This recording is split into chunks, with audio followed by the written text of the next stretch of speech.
IPL 2026க்கான mini ஏலம் இப்ப லைவ்ல போய்கிட்டு இருக்கு. இதுல ரொம்ப எதிர்பார்க்கப்பட்ட பிளேயர் இவரு தான் இருக்கிறதுலே ஹையஸ்டா போவாரு அப்படின்னு எதிர்பார்க்கப்பட்ட பிளேயர் தான் வந்து பாத்தீங்கன்னா கேமரான் கிரீன். இவர் வந்து பாத்தீங்கன்னா கொல்கத்தா நைட் ரைடர்ஸ் வந்து பாத்தீங்கன்னா 25 கோடியே 20 லட்சத்துக்கு வாங்கி இருக்கிறாங்க. ஸோ பயங்கரமான ரேட்டு, இது வரைக்கும் ஐபிஎல் சீஸ்லயே ஹையஸ்ட் ரேட்டு அப்படின்னு நான் நினைக்கிறேன். இவரை எப்படி பெட் பண்ணாங்க அப்படிங்கிறத பார்க்கலாம். ஆரம்பத்தில் 2 கோடிக்கு ஆரம்பிச்சாங்க இல்லையா, நம்ம Rajasthan Royal Kolkata night Riders இவங்க 2 பேத்துக்கு இடையே தான் போட்டி. கொல்கத்தா கிட்ட கிட்டத்தட்ட 64 கோடி இருக்கு, ஆனால் நம்ம ராஜஸ்தான் ராயல் கிட்ட 16 கோடி தாங்க இருக்கு. 2 பேரும் போட்டி போட்டுக்கிட்டாங்க.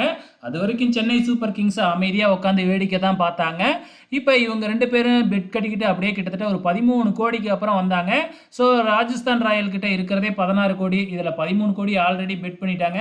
இதுக்கப்புறம் பண்ணுனா மற்ற வீரர்கள் எடுக்க முடியாது அப்படின்னு சொல்லிட்டு அவங்க விலகிட்டாங்க. அதுக்கப்புறம் கிரவுண்டுக்குள்ளே வந்த நம்ம சிஎஸ்கே கொல்கத்தா நைட் ரைடர்ஸோட போட்டி போட்டாங்க. 2 பேரும் மாற்றி மாற்றி பெட் பண்ணிக்கிட்டே கொண்டு போய் 25 கோடிக்கு தள்ளிட்டாங்க.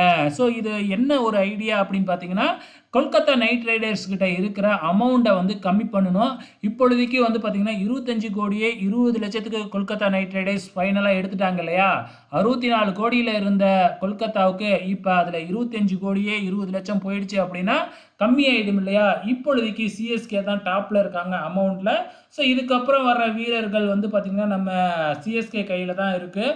அவங்க விட்டு கொடுத்தா தான் மற்றவங்க எடுக்க முடியும் அப்படிங்கிற ஒரு சூழ்நிலையை சிஎஸ்கே ஆரம்பத்திலேயே உருவாக்கி இருக்கிறாங்க.